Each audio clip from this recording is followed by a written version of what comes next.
Saatnya Anda ikuti Ngopi, Ngobrol-Ngobrol Islam. Didukung oleh Perumda Tirtayasa Kota Pekalongan, melayani sejernih air.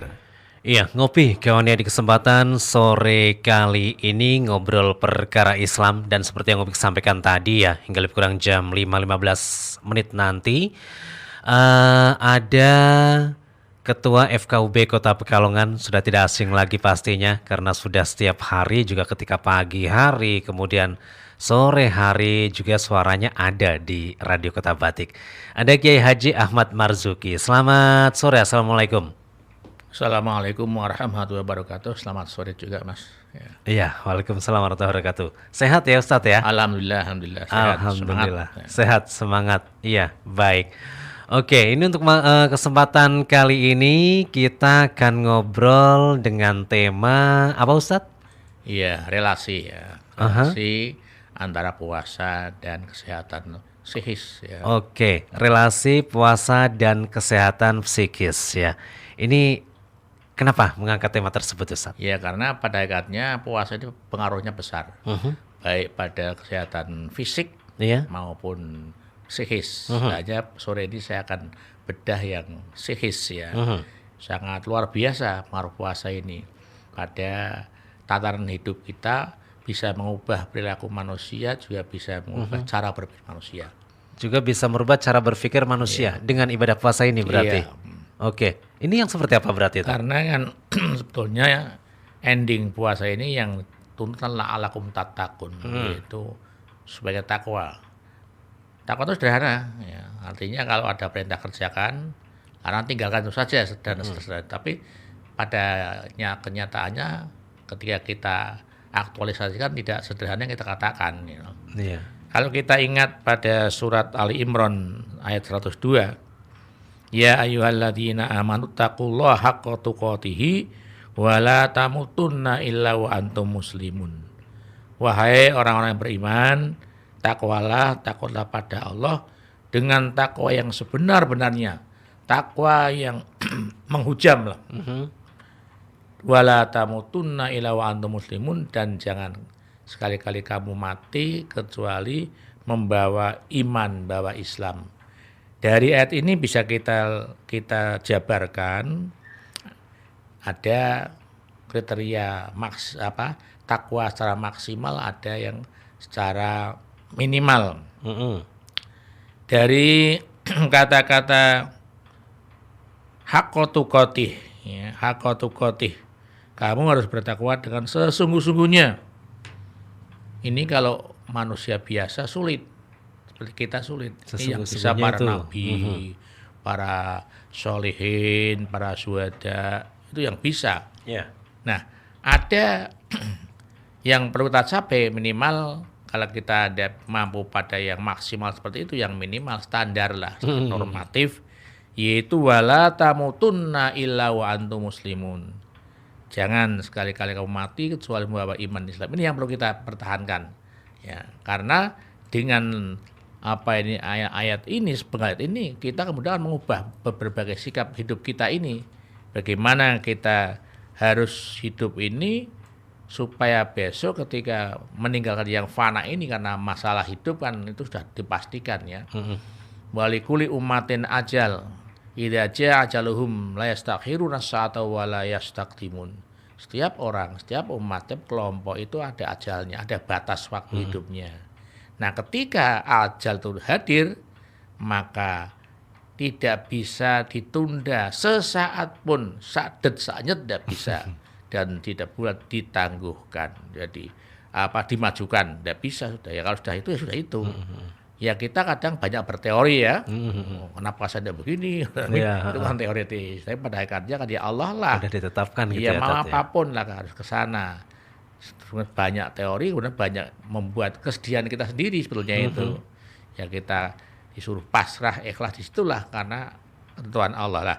Oleh karena itu, sebelum tadi wala tamutunna illa muslimun, kita yang masih diberi umur ini kita manfaatkan. Kita ada banyak kok hidup ini yang kita cari, tidak banyak, cuma 3 hal. Apa itu, Tad?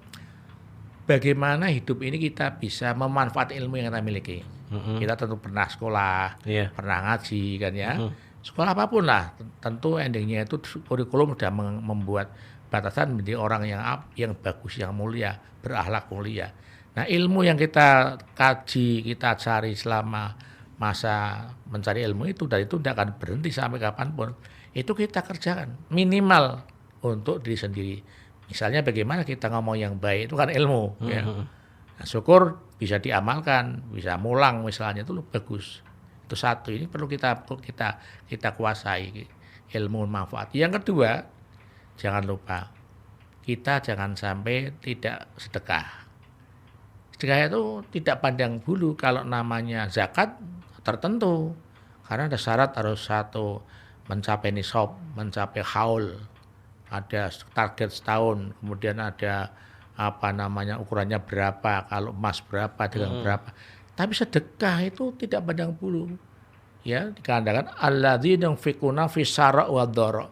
Orang itu dalam kondisi bahagia maupun tidak, dia harus sedekah. Sedekah itu. Dan itu tidak sulit, karena apa? Sedekah itu tidak harus berupa uang, harta tidak harus. Bahkan Nabi mengatakan sampai minimalnya saja itu al kalimatu thayyibatu, berucap yang baik itu sedekah. Atabasum, mesem itu sedekah. Sedekah. Nah, apa beratnya sih? Syukur dia kalau seorang itu terobeh ya, wah ya. Dia suka membantu tetangganya, kawannya ya. Seperti sekarang ini kan banyak ya, ada memberikan takjilan, ada memberi buka, ada macam-macam. Itu dalam rangka aktualisasi bagaimana hidup kita itu mempunyai sedekah jariyah. Yang ketiga, kita berusaha doa keluarga, doa anak-anak, cucu-cucu, ya. Nah, doa ini bermanfaat bagi orang yang di sana. Nah, tiga ini yang harus kita peroleh. Ya, yang dua itu jelas sudah kita amalkan sendiri. Yang satu doa anak kan processing ketika kita berikan pendidikan. Besok kalau ada saudara kita yang meninggal, kita doakan. Kalau sudah terstruktur, misalnya lewat tahlilan, lewat apa itu sudah cukup bisa. Karena doanya itu akan mengatakan muslimin muslimat, semua akan kena. Nah, ini sanggup kita itu tidak usah banyak-banyak, itu aja udah luar biasa. Dan kalau kita capai selama hidup, kapanpun, dimanapun kita dipanggil kembali, kita sudah tubuh kita yang tadinya kuat seperti ini, ganteng ayu kan hilang semua, makan cacing ya, habis semua. Yang ada roh. Nah, roh ini yang akan abadi. Nah, disinilah oleh karena itu saya kemudian ingin mengkaji yang kedua itu mudah ya Pak. Ijtinabu awamirillah wajtinabu imtisalu awamirillah wajtinabu nawahihi, yaitu bagaimana kita berusaha melakukan perintah-perintah Allah, bagaimana kita itu meninggalkan larangan-larangannya, itu saja. Dan tidak mudah ya. Nah iya, tidak mudah. Dua kalimat singkat tapi nggak mudah untuk dilaksanakan. Aplikasinya berat sekali. Kemudian untuk hubungannya dengan psikis kita tentang puasa, ini gimana sih Tat? Ya, puasa ini memang ibadah yang luar biasa dibanding yang lain. Kalau ibadah sholat, semua orang tahu, kelihatan. Ya. Sholat itu, sholat di masjid sholat, atau itu di enggak, kamar, gitu ya. kelihatan, dilihat orang. Kemudian kalau ibadah zakat, ya orang tahu. Wah, itu ada bagi-bagi zakat, kelihatan. Apalagi haji, sangat kelihatan. Itu berangkat lagi saja sudah gegeran. Udah rame. Harusnya itu ya kan, macam-macam itu. Tapi ketika puasa tidak ada yang tahu. Jangan dikira orang yang ide itu kecakat saya itu puasa, belum tentu. Action saja itu. Iya kan? Iya. Kadang-kadang dia ikut sahur juga, malah sahur. Tapi karena tidak tahan lapar, misalnya dia berdagang di pasar, jam 11 ada bau sate dibakar, kan sudah karuan. Yang lemes-lemes itu belum tentu puasa gitu Tat, belum ya. tentu, masuk saja makan. Nanti keluar dari warung ya action lagi, lemas lagi itu. Nah, berarti puasa ini luar biasa. Artinya apa? Keyakinan kita pada Allah itu tinggi sekali. Aku diawasi Gusti Allah, itu diawasi. Sehingga Allah mengatakan pada waktu normalnya itu memberikan pahala dari rentangan 10 sampai 700. Illa saum, kecuali poso. Fa innahu ya apa wa yanuli wa an ajibihi, puasa itu milikku, aku yang memberikan pahala. Yaitu Allah tidak lagi pakai hitungan tadi itu, enggak. 10 sampai 700 Enggak pakai hitungan ya itu. sudah, pokoknya berak awai. Oh, gitu. Inilah puasa. Nah, ternyata puasa itu dari ini tingkat ihsan ya, dari Islam, iman, ihsan ini kan bagaimana kita itu merasakan setiap hari itu diawasi Gusti Allah. Kita kan tidak merasakan. Buktinya kita masih melanggar, tidak merasakan diawasi Gusti Allah. Biar-biar saja, ya kan? Tapi bagaimana kita merasakan diawasi. Ini puasa ini kita merasa begitu. Sehingga ada aneka macam makanan, minuman, kita tidak tertarik sama sekali. Wah, Gusti Allah. Ya, malah bisa itu, misalnya kalau kita tidak merasa kita masuk kamar, ya minum sepuasnya, tidak ada yang tahu kalau hanya kepada manusia. Tapi aneh, orang bertahan tidak. Ini ya, sehingga ini akan mengubah cara berpikir, cara bersikap, baik fisik maupun psikis. Ya. Nah, misalnya ketika kita dituntut harus berkata benar, ini tidak mudah, ya. Karena coba kita renungkan selama hidup ini, kira-kira perkataan yang kita ucapkan yang benar dengan tidak itu banyak mana. Ya. Itu rasa saja, karena kita kan tidak pernah ngitung-ngitung, ya. Tidak pernah, coba dihitung dari awal, ya kan. Nah, di sini ketika puasa karena ada larangan, Iya, ya. iya. Puasamu itu dari pagi sampai sore itu akan sia-sia. Laisa apa namanya, rubba so'imin laisa lahu min syami ilal ju'wal atos. Banyak orang berpuasa tapi hanya mendapatkan hasil haus dan lapar. Karena apa, Tat? Tadi itu karena berkata bohong. Berkata bohong. Itu puasanya sah dalam fikih. Artinya tidak batal, tidak batalkan puasa. Tapi pahalanya tidak ada. Pahalanya tidak ada. Nah, ambrol semuanya. Akhirnya kita berusaha ini berpikir bagaimana kita bisa menahan diri, menahan karena puasa itu ya tidak ngomong yang dusta. Padahal orang berkata benar itu sulit. Kadang-kadang ini nuwun sewu, terutama kalau kita terjun di dunia perdagangan, ya kan? Misalnya di pasar Bandurip ada orang bawa ayam, ya itu belum ditawar, tapi dia ngomongnya ini gitu lem pasar dinyang atau seket, yakin bohong, aku belum ditawar sama pasar. Yang beli tidak kalah geras aja, dimemeng duburnya kan keri ya, cotot. Nembelek kan, kenapa nembelek putih yang melorong, terus sekat pria tidak mungkin kan. Nah, ini kan, ya kan itu memang kan ini dikatakan oleh Nabi Muhammad atau atujaru suatu bahwa pedagang yang jujur itu akan di surga bersama saya. Dan tidak mudah dagang itu. Iya. Ya kan kadang-kadang kadang-kadang ada yang cacat ditutupi. Dan sekarang banyak perdagangan yang sengaja. Ada telur palsu misalnya kan ya. Iya. Ini sengaja itu semuanya ada hampir semua kebutuhan ini sekarang itu. Ya Allah Gusti, kita itu tidak bisa habis pikir ya. Semua bisa dilakukan dimanapun, termasuk mungkin pom bensin ya, dimanapun yang lewat ukuran. Padahal Allah sudah memperingatkan ya sejak dulu itu celaka orang yang ketika mengukur atau menimbang gitu untuk ya. untuk dirinya minta banyak, orang sedikit. Itu kan sudah ada dulu. Nah ini kalau kita puasa kita kan mengubah sikap ini, harus hati-hati. Kemudian juga sifat adil, bagaimana kita berbuat adil. Sementara ini adil itu kalau kita bisa bagi sama, ya kan? Iya, itu aja mindsetnya itu aja. Dua.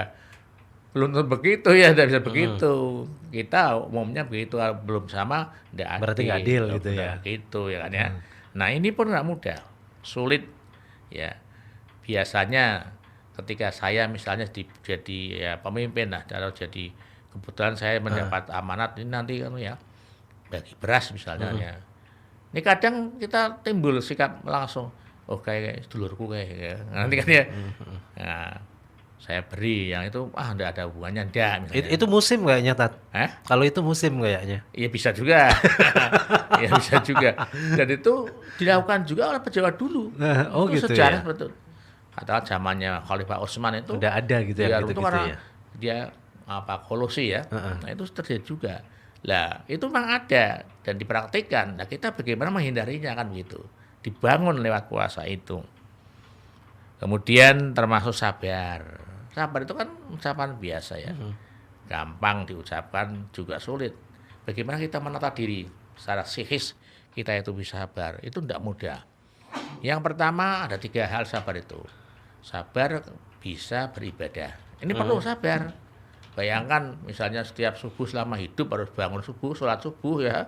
Ini kalau tidak sabar ya tidak kuat. Waduh tadi malam saya kurang tidur, saya harip tidak mau bangun kan gitu. Ini sabar terus. Lebih-lebih sabar ya berbuat baik. Dia hidup di lingkungan yang tidak baik. Maksudnya di satu nuan sewu lingkungannya misalnya bebas ya, minum bebas. Sementara kita harus sabar, kita masuk di lingkungan itu misalnya. Wah, saya harus tetap berbuat baik, ibadah baik. Itu juga perlu kesabaran. Demikian pula harus sabar tidak berbuat pelanggaran. Sekarang itu kok cari yang halal haram biakal kadang-kadang begitu ya kan kurang ajarin teman itu ya. Ya tidak boleh begitu. Kadang-kadang masa zaman gini kamu masih begitu. Nah ini perlu kesabaran. Dan yang berat itu yang terakhir sabar karena musibah cobaan itu paling besar. Itu yang paling Jadi berat ya. kesedihan hidup itu ya yang ketiga ini cobaan.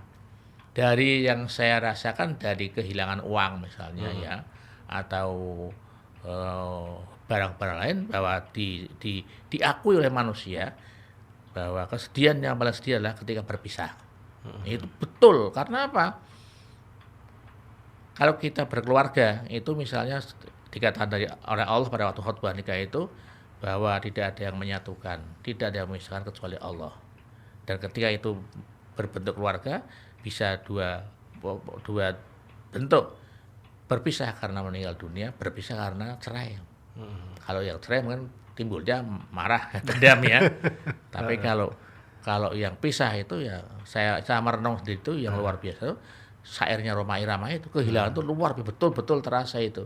Nah itulah bagaimana dan itu tidak mudah. Saya terus terang saja banyak tanya dengan teman-teman dengan itu butuh waktu berapa tahun untuk sabar, gitu ya. Untuk sabar menerima cobaan Allah macam-macam relatif. Tapi dari sekian apa yang saya wawancara itu saya menyimpulkan ternyata bahwa wanita itu luar biasa. Perempuan itu makhluk luar biasa. Ketika dia menghadapi kesabaran itu wanita nomor 1. Saya membayangkan begini, banyak contohnya. Ada seorang istri, ya masih muda, cantik, ditinggal oleh suaminya, diberi punya anak 3 tahun 4, 5. Padahal dia tidak punya skill, tidak punya kemampuan karir untuk bekerja. Bayangkan, tapi banyak saya lihat itu mereka berhasil. Dia terus membanting setir, mengubah kehidupan baru, dia single parent misalnya, sampai anaknya berhasil ya, sarjana macam-macam gitu. Ketika dia kenapa kok tidak mau nikah lagi? Dia luar biasa jawabannya. Aku masih mencintai mamas yang menikahkan saya. Saya harus temu di surga nanti. Karena perempuan itu besok di surga itu bersama suaminya. Kalau perempuan nikah lebih dari 1, maka memilih di antara mereka yang gitu. Paling soleh mana, atau pada suami yang terakhir. Berarti, nah kalau wanita yang luar biasa kan karena cinta pertamanya pada si A misalnya, biarkan aku masih sudah bilang sama suamiku, tunggulah aku mas di pintu surgamu. Loh, ini luar biasa. Tapi kalau laki-laki ringkih ya, waduh, lain bedanya di situlah. Oleh itu mengatakan ar-rijalu qawwamun 'alan nisa. Laki itu adalah pemimpin keluarga, tapi pada kenyataannya itu ringkih ya. Nah, oleh karena itu kita di puasa ini kemudian kita harus bisa ada relasi ini. Oh, bagaimana sahabat? Memang berat sekali. Karena dalam hal ini akan muncul 2 hal, kenangan dan penyesalan. Kenangan dan penyesalan. Ketika misalnya kita lewat di pasar, mana gitu ya. Saya pernah beli bakso di sana, Kilingan ya. Oh, saya beli di sana. Atau buka foto, Kilingan. Tapi yang penyesalan banyak lagi. Mengapa dulu saya begini? Gitu ya. Kok saya tidak begini? Inilah. Maka mudah-mudahan puasa ini akan menggembleng kita psikis. Kalau kamu ingin jadi orang takwa, ya kamu harus bisa bersabar. Berat memang, tapi itu harus dilakukan. Oke, baik. Ada beberapa pertanyaan Ustadz di sini dari para pendengar ya. Opik sampaikan ya Ustadz ya. Dari Holid di Kradenan, Assalamualaikum Pak Kiai Marzuki ya. Waalaikumsalam wabarakatuh. Ini pripun hukumipun puasa tahunan bahkan sampai 20 tahun. Apakah bid'ah? Ngapunten sebelumnya. Wassalamualaikum dari Holidin di Kradenan. Untuk puasa yang saya ketahui kalau puasa ngebleng kan enggak boleh. Ngebleng itu Ngebleng itu? terus ya tanpa henti. Tapi saya yakin itu walaupun mengatakan tahunan pasti ada jedanya. Oh iya. Ada jeda lah, ada jedanya. Tapi kalau misalnya puasa tanpa melihat waktu kan bahkan menerjang yang haram kan ada hari-hari haram ya. Hari Tasyrik kan haram ya. Idul Fitri kan haram juga ya. Itu kalau tahunan kan bukan berarti setahun mulus tuh Iya, enggak. berarti pasti berhenti Ada gitu jedanya ya. itu pasti ada. Cuman kan lewer-lewang lah gitu ya. Aku puasa 2 tahun gitu. Padahal yang pada rendah mungkin tidak itu. Itu sebab kalau kebleng enggak boleh juga. Oke, gitu ya. Kemudian ada Doni di Monopringgo. Selamat sore Pak Ustadz. Ya mau tanya, apa sih hukumnya bagi orang yang depresi atau agak gila tapi dia masih menjalankan ibadah dan juga puasa ya? Ini sebagai mana muslim lainnya? Ya, kita akan melihat pada aturan puasa ya. Karena kita berbuat sesuatu itu harus tahu aturannya.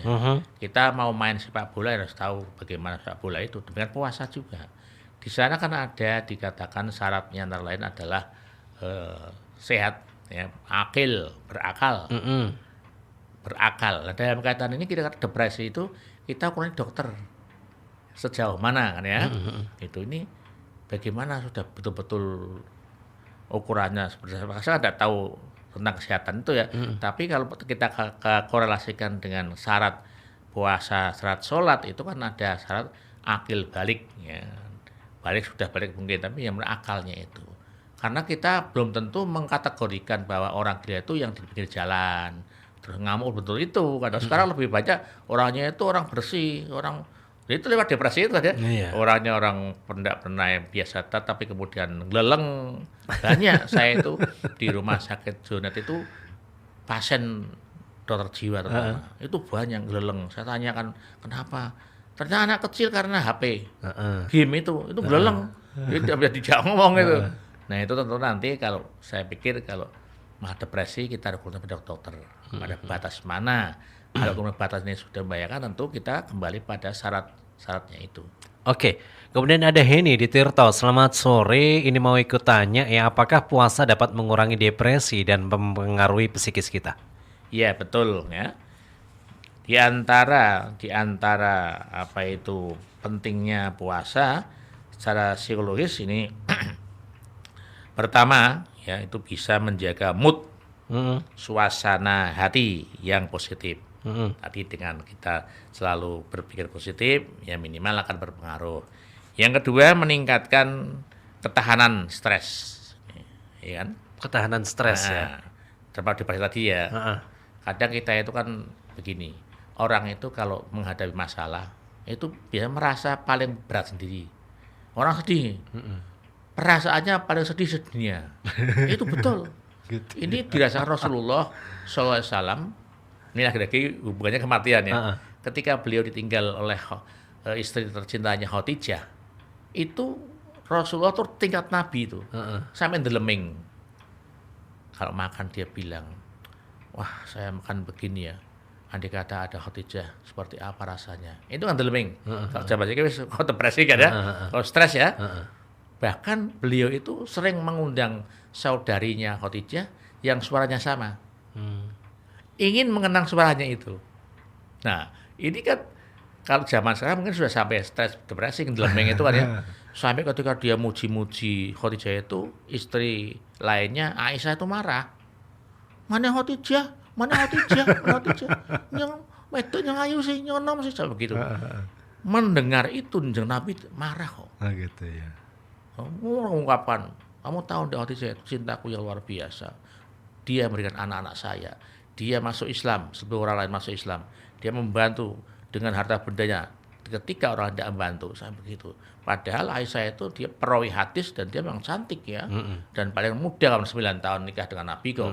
Nah ini, jadi kalau saya melihat di sini ini dari pendapat dari ahli itu bisa ya. mengurangi itu, karena kemudian kita nanti pada waktu puasa disuruh banyak zikir, banyak merenung, tafakur, itu bisa mengurangi depresi atau stres, itu bisa. Oke, kemudian ada pertanyaan berikutnya dari Sari di Wiradesa.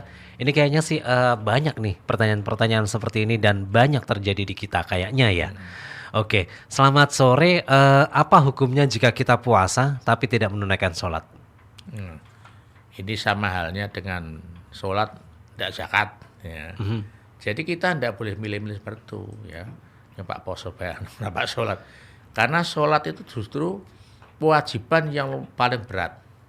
Sholat itu. Nah, sholat, tahu kata di saat saya mengatakan puasa itu paling hebat karena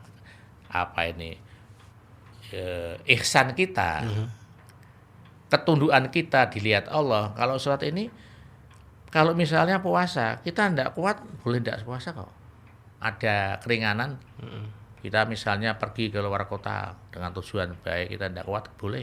Walau nanti ada aturan untuk mengulangnya. Mengganti ya gitu. Tapi kalau sudah tua ini, sudah tidak mampu, boleh tidak puasa.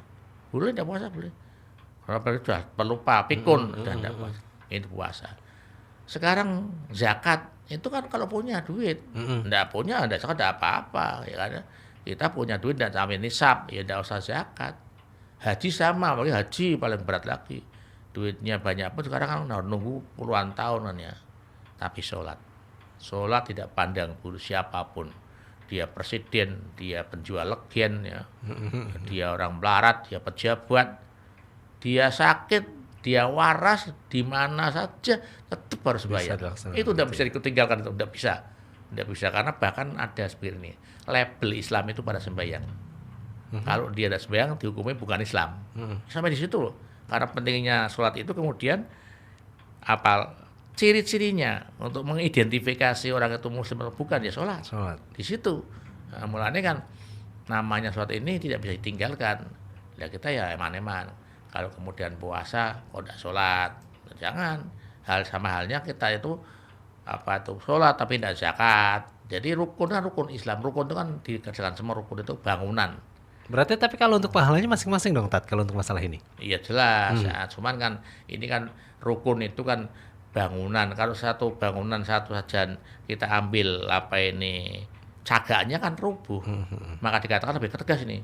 Barang siapa tidak sholat itu sebenarnya merubuhkan sendi-sendi agama itu. Karena sholat itu adalah tiang agama. Dan besok pertama yang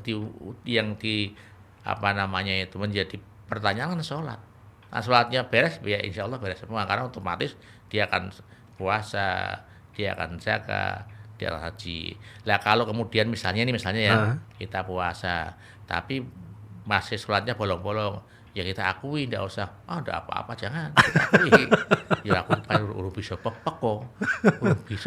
Bisa. Jadi kita, karena apa? Jangan sampai kita menghalalkan yang haram, mengharamkan yang halal. Seperti? Nah itu harus kita jaga. Kita tahu, aku kira sembahyang itu dosa. Kita akui, jangan sampai, tidak apa-apa. Jangan, tetap. Ya kita akui, saya kok sampai sekarang ini kerjaannya masih berat. Mengapa saya ingin yang lain? Tapi saya kok masih jadi kuli bongkok. Terus misalnya itu kan semua orang itu, makanya kita tidak boleh maidu. Ketika bulan puasa ada warung buka, kita jangan maidu dulu. Enggak tahu agama ya. Poso-poso gitu. Jangan begitu. Dia kalau pinginnya normal. Tapi belum tentu dia itu bekerja 11 bulan bisa untuk libur sebulan. Belum tentu. Dan orang puasa itu ikhlas. Jangan iri pada yang tidak puasa. Kadang begitu. Zaman ini sudah ada perkembangan, Mas. Zaman saya kecil dulu ya, saya melihat di kawasan selatan Bandung itu luar biasa. Apanya itu? Misalnya ada sedikit orang kan sama ya, merokok. Iya. Itu cekel itu, ditempeleng itu. Gitu. Tidak boleh seperti itu. Jadi kita puasa itu ikhlas, karena apa? Yo iri sing ora poso. Ya, urusan kita masing-masing sama Tuhan gitu ya. Bela-bela dihormati segala itu. Hormati bulan puasa. Tidak perlu kita terima penghormatan, tidak perlu. Udahlah kita macet lah. Kita tidak usah banyak ngomong.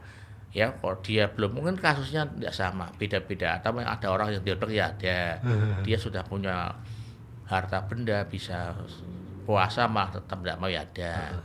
Tapi mereka coba kita lihat pedagang yang kecil, dengarkan rintihan mereka. Saya tahu persis bahwa saya tahu pernah jadi orang seperti itu.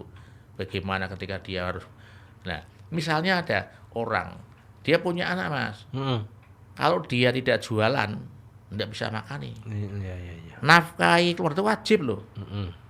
Sementara kita misalnya kemudian tidak jualan, tidak punya duit dengan alasan ibadah itu, kemudian kan tanggung jawab kita gimana? Kita dosa juga itu. Jadi punya alasan. Jadi ya kita berusaha bagaimana memplanning itu. Kalau sekarang saya melihat sebetulnya sudah beda. Artinya ekonomi sudah bagus kalau zaman sekarang. Zaman dulu itu orang bekerja 11 bulan pun untuk makan sebulan nggak bisa. Tapi kalau yang kemudian sudah sebulan bisa, si mesok ya itu memang dia. Tapi kita tidak boleh menyalahkan. Biarkan saja itu hak mereka. Atau nanti itu urusan Gusti Allah. Kita sebatas memberikan anjuran. Dakwah itu kan seperti itu, tidak memaksa-maksa.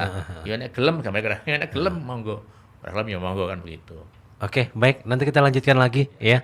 Setelah info dari ruang gatekeeper di kesempatan kali ini untuk ngopi ngobrol perkara Islam ya.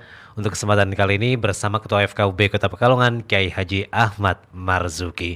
Nanti kita lanjut lagi hingga lebih kurang jam 5:15 sore nanti.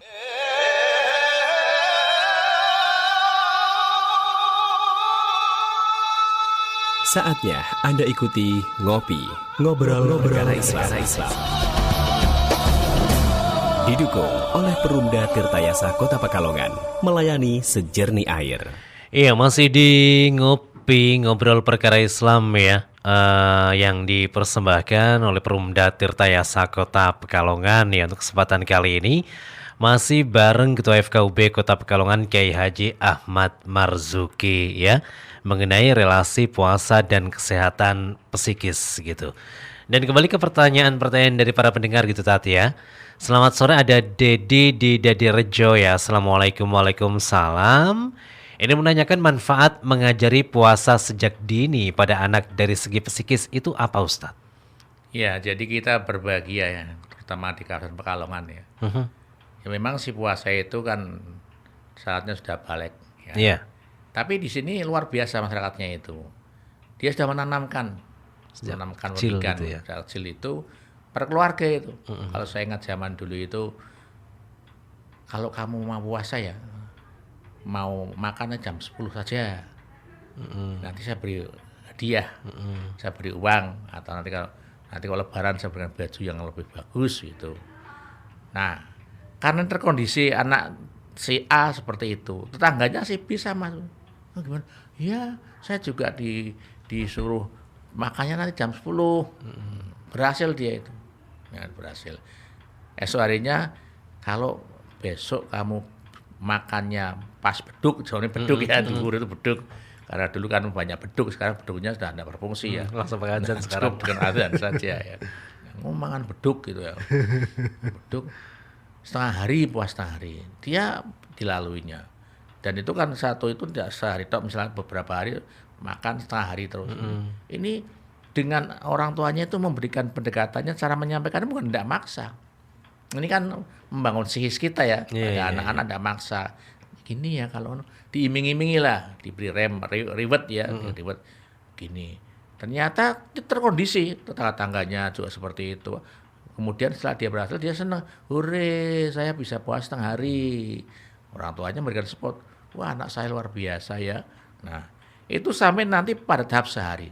Walaupun dia belum memenuhi syarat harus gitu balik ya. Tidak apa-apa. Tapi dia sudah kuat, sudah tahan fisiknya sudah tahan. Sampai kemudian dia ketika dia pada saatnya sudah masuk pada persyaratan balik, enteng saja, tidak ada yang susah, puasa sudah biasa saja, tidak ada kemudian merasa bagaimana, tidak. Itu saya katakan kita bersyukur di Kota Pekalongan atau di Kabupaten Pekalongan itu punya tradisi seperti itu, tradisi memberikan bimbingan pada anaknya, secara psikis ini sangat luar biasa. Dan saya berdiri mungkin ya hasil dari itu, dari relasi tetangga, teman-teman, ada istilah poso beduk namanya di situ. Oke, baik. Itu ya. Kemudian ada Sigit di Pekajangan. Selamat sore. Yang mau tanya apa sih hukumnya bagi seorang ibu hamil yang tidak melakukan puasa walaupun dia mampu berpuasa? Ya, ini sudah masuk pada ranah perbedaan pendapat ya. Hmm. Kalau pendapat Imam Syafi'i yang kita ikuti itu, orang hamil itu tetap harus berpuasa. Puasa ya. Ya. Kemudian juga termasuk orang yang menyusui. Menyusui. Nah, kalau waktu dia apa orang yang hamil dan Menyusui. menyusui itu khawatir ya, ini nanti bagaimana anak saya ya, bagaimana Berkeluarga gitu perkembangannya mungkin. seperti itu. Nah, ini dia harus mengulang puasanya itu, dan dia kena denda. Tapi kalau dia itu hamil misalnya, menyusui dia tidak puasa, boleh. Tapi nanti ngodok. Iya. Nah, dikodok hari yang lain, ayamin ya, di dalam hari-hari makdudat, malah hari yang lain itu dia bisa mengkodoknya. Tapi kalau tidak puasnya disertai rasa khawatir, itu double, di samping dia kodok juga harus membayar fidyah itu. Betul ya. Itu menurut Imam Syafi'i. Syafi'i. Adapun yang punya pendapat lain ya monggo. Yang penting ada yang diikuti, karena besok ditanyakan, kamu berbuat segini ikut siapa, kan begitu ya. Aku milih Pak Ustadz. Nah, kalau saya itu saja. Kalau saya ke Imam Syafi'i masa bodoh sana, begitu selesai. Kalau kita kan tidak bisa jawab ya. Ikut saja. Makanya diperlukan imam madhab, atau diperlukan gundelan kita yang secara ilmiah ada mata rantainya. Saya bisa sembahyang seperti ini dari guru saya sampai kemudian Nabi Muhammad, kan begitu. Oke, baik. Kemudian ada Ida di Bendan. Selamat sore ya. Ini menanyakan soal banyak orang yang bilang kalau membeli barang seperti mukena atau Al-Quran pas waktu Ramadan itu biar dapat hikmahnya. Bagaimana nih menurut Ustadz ya? Terus kadang orang banyak yang bilang Lailatul Qadar itu di hari ganjil. Jadi kadang kita kalau males taraweh di hari genap aja ya. Jangan di hari ganjil, takut nggak dapat Lailatul Qadar. Terima kasih Ustadz. Iya. Yang pertama Lailatul Qadar ya. Yang pertama mengenai beli mukena kemudian Al-Quran. Ini waktu Ramadan ini biar dapat hikmahnya katanya Ustadz. Iya, ya kita memang pada bulan Ramadan dianjurkan supaya banyak tadarus ya, baca Quran. Karena nama Jibril itu mendatangi Nabi Muhammad, dan dia Nabi membaca yang terus Muhammad Jibril. Nah, jadi kita mendapat inspirasi dari situ, karena di samping membaca Quran ini berpahala ya. Yang normal saja berpahala gede, apalagi kita pada bulan puasa ini punya target. Saya sebulan harus khatam berapa kali, kan bisa begitu ya, punya target. Jadi ada hikmahnya, jadi kita terdorong, mumpung. Kan begini, ada hadis mengatakan jangan sampai orang mendapatkan bulan puasa tapi tidak dapat apa-apa. Padahal kita sudah menangis sejak bulan Rajab dengan doa Allahumma barik lana fi Rajab wa Sya'ban wa Ramadan. Ya Allah, Gusti berkahi saya bulan Rajab, Sya'ban, sampaikan saya, temukan saya dengan Ramadan. Ya sudah ketemu kok, udah disia-siakan. Jangan sampai nih puasa Ramadan hilang, kita tidak dapat apa-apa, rugi. Sehingga semua bisa memberikan inspirasi, mendorong kita masalah beli Quran, beli mukena. Yang penting mukena yang baik, yang nutupi aurat, kan gitu ya. Nah, sekarang sudah banyak perkembangan. Kalau dulu hampir semua mukena ya putih semuanya, bahkan sampai ninggi tidak pernah ganti. Nah, sekarang udah luar biasa. Yang kedua, masalah terkodar, memang begini, ada pendapat. Jadi ketika 10 hari yang terakhir itu kita manfaatkan. 10 hari terakhir ya? 10 hari terakhir. Biasanya 10 hari terakhir ini kan kita sudah mulai, kalau di musola masjid kan sudah gede-gede masjidnya. Iya, udah. Ya, kalau awalnya iya pesan-pesan sajadah pada anaknya. Nduk, sajadahku saya pinggir kolah ben adem ya.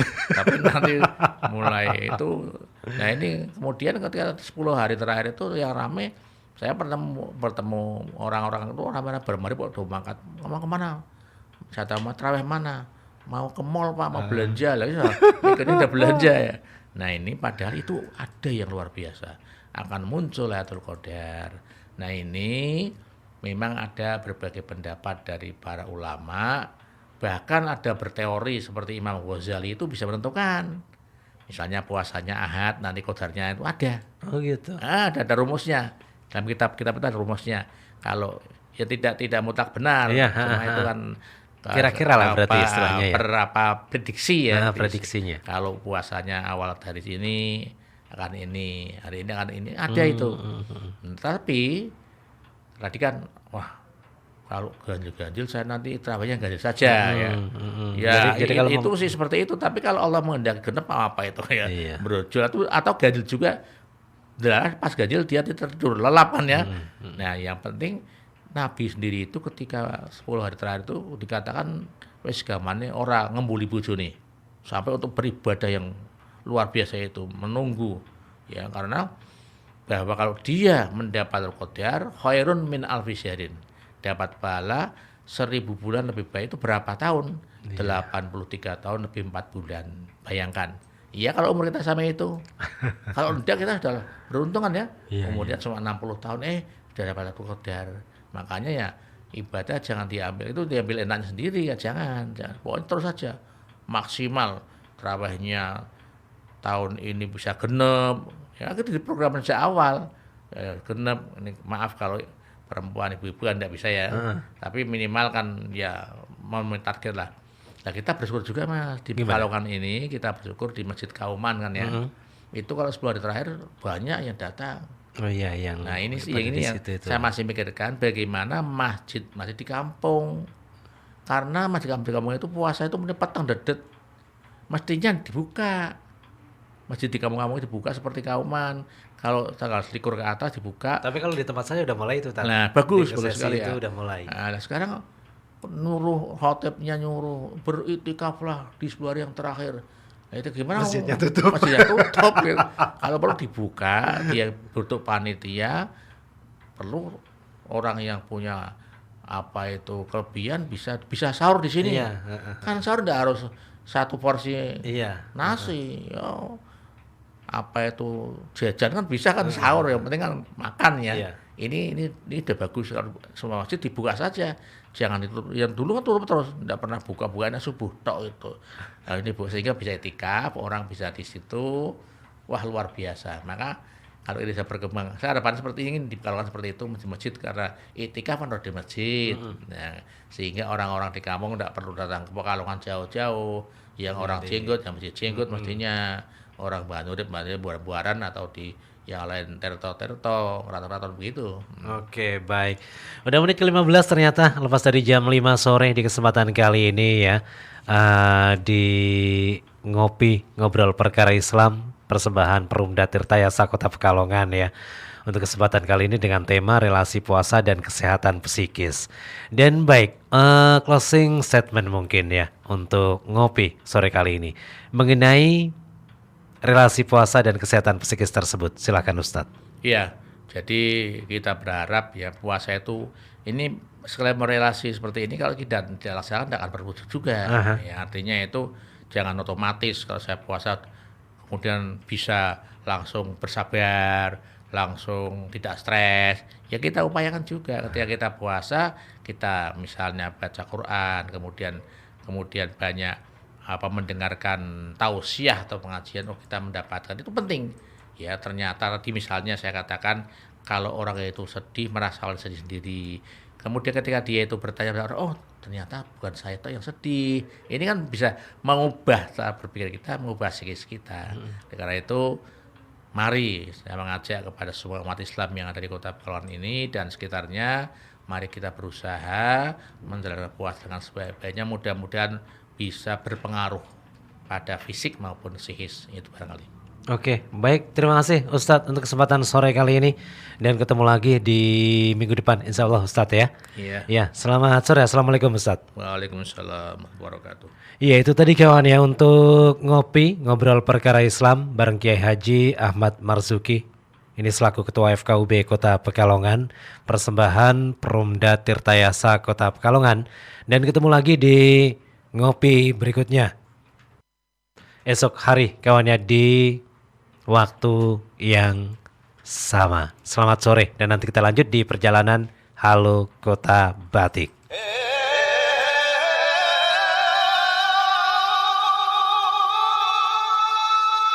Baru saja Anda dengarkan Ngopi, Ngobrol Perkara Islam. Didukung oleh Perumda Tirtayasa Kota Pekalongan, melayani sejer